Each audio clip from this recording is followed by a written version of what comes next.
Welcome to today's Explainer. We are unpacking some truly groundbreaking research today from Shawn Achor's work on positive psychology. And I'm telling you right now, this is going to completely dismantle a deeply ingrained belief that practically all of us have been fed since childhood. Think about the message you get from, well, everywhere. From your schools, your parents, your company. We are taught a very specific formula for how our lives are supposed to work, right? It's a formula that dictates exactly how we approach our jobs, our goals, and our stress. But what if the very foundation of that entire formula is completely 100% backward? Okay, let's dive into this. Think about the core question that drives almost all of our modern ambition. If you work hard and become successful, will you finally be happy? I mean, we constantly tell ourselves things like, if I just get that promotion, I'll be happy. Or if I hit that sales target, or get that acceptance letter, or lose those 5 pounds, then I will finally be happy. The problem? This formula is totally broken.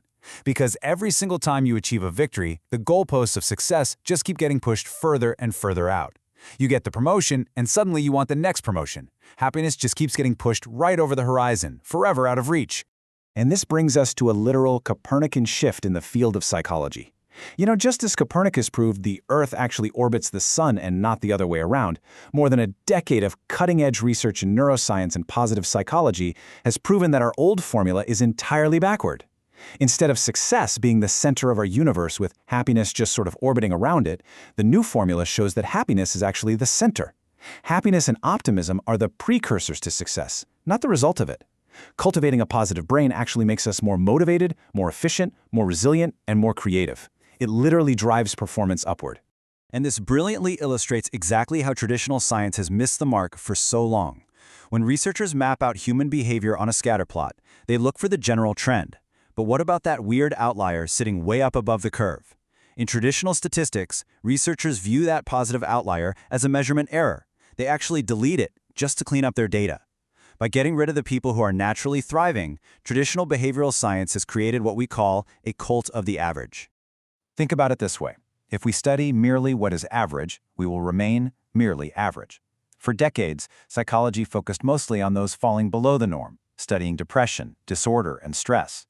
But you can study gravity forever without ever learning how to fly. You can eliminate depression without actually making someone happy. That is exactly why positive psychology emerged.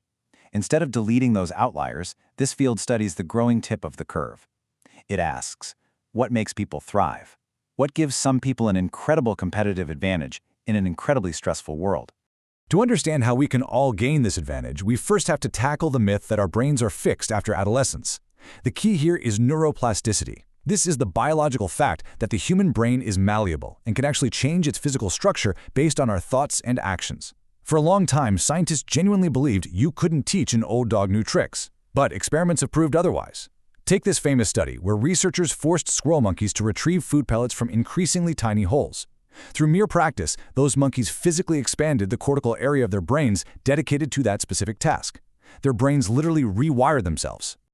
Now, for a long time, Western scientists thought neuroplasticity in humans was an absolute myth, kind of like the African unicorn, which, fun fact, turned out to be the very real copy. But researchers eventually found undeniable proof of human brain plasticity, and they found it in the skulls of London cab drivers.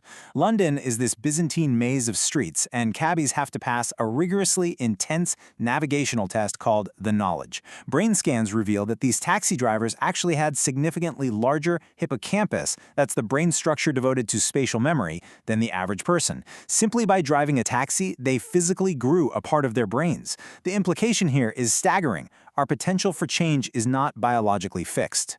So if we can change our brains, how exactly does happiness fuel success and longevity? Well, how about adding up to 10 extra years to your life? This comes from a truly fascinating longitudinal study of Catholic nuns. Researchers analyzed the autobiographical journal entries these women wrote when they were just 20 years old, and they coded them for positive emotional content. Decades later, they found that the nuns whose writing was the most joyful lived nearly 10 years longer than the least happy quartile. At age 85, 90% of the happiest nuns were still alive, compared to only 34% of the least happy.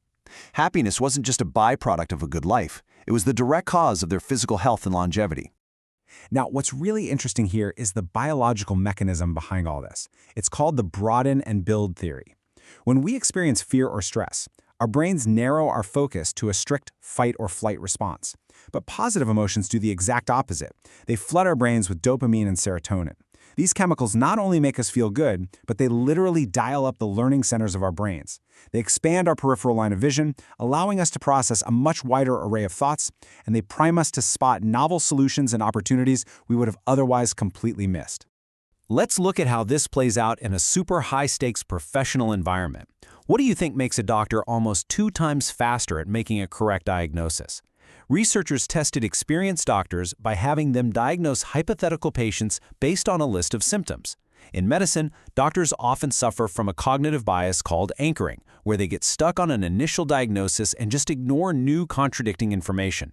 So what intervention made these doctors vastly superior at their jobs? The answer? A lollipop. Seriously, a lollipop. Before the exercise, one group of doctors was primed to feel a small burst of happiness simply by giving them a piece of candy. And get this, they didn't even get to eat it. Researchers just wanted to give them a tiny, momentary boost of positivity without altering their blood sugar levels. The results were absolutely incredible.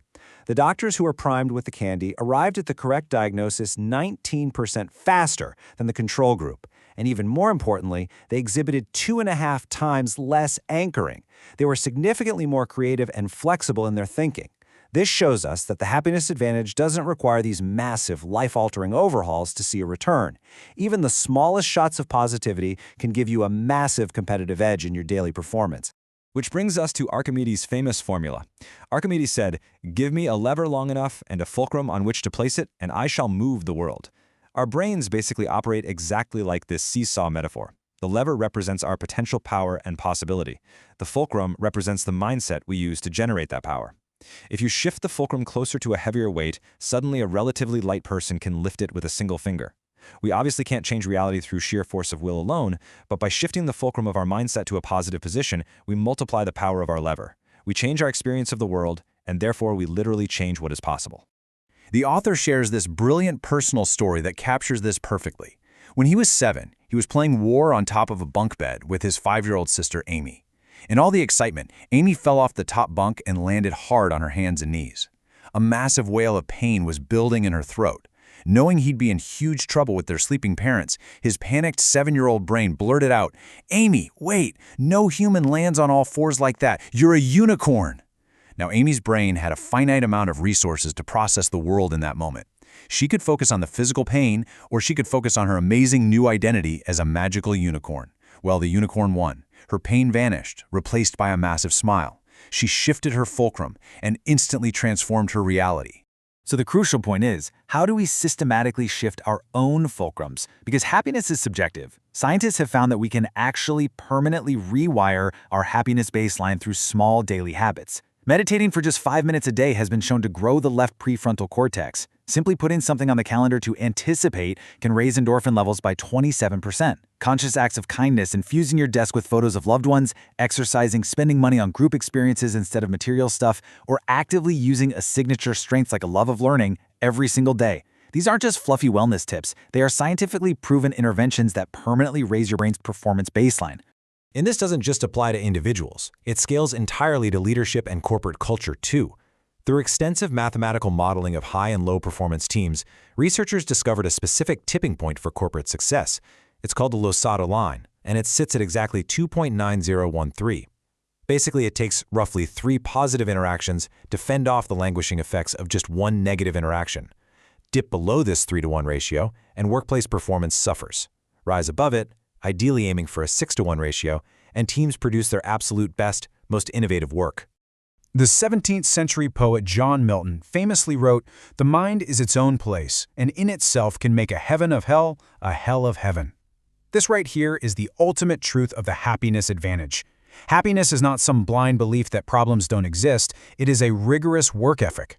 By proactively employing the undoing effect of positive emotions, we can literally clear out the chemical stress in our bodies, broaden our intellectual capacity, and fundamentally change the reality of what we can achieve. Which leaves us with one final, vital question for you. What will you choose to focus your brain's finite resources on today? Will you succumb to the cult of the average and just wait around for success to magically bring you happiness?